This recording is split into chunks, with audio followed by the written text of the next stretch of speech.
Fire corridors are part of the exit plan or the egress plan of a building.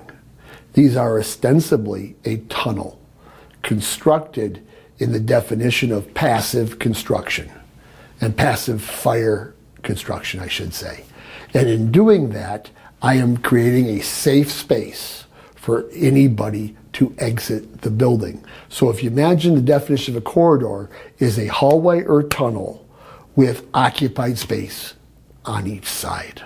You typically know that you're in a fire corridor for a few reasons. One, this is a hotel, and so I have occupied space on each side and I've got this hallway. If I was in the hotel rooms, I might have a ceiling that might be a concrete ceiling or a drywalled ceiling where I have a specific type of ceiling. And then when I get in and I leave that hotel room, which is our exit access point, and I come into the exit, then I might have a different ceiling. In this case, I have a suspended ceiling. And above the suspended ceiling will be the continuation of this tunnel. But within that suspended ceiling, I have sprinklers, I have electric, I have a few other things.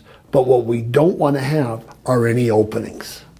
So should you want to exceed any standard and open up some of these tiles and look, you could. But what you have to do is verify visually what you can see here of making sure we do not have any openings in any of the fire separation or corridor space. Now, one example we might have of some openings, just like we shouldn't have ductwork coming in here, is we might have some form of mechanical movement of air or movement of something that might go passing through this exit corridor. And in that case, typically a fire damper is installed. A fire damper is some mechanical closure that shuts off this fire corridor from any smoke or fire or transference from the other spaces.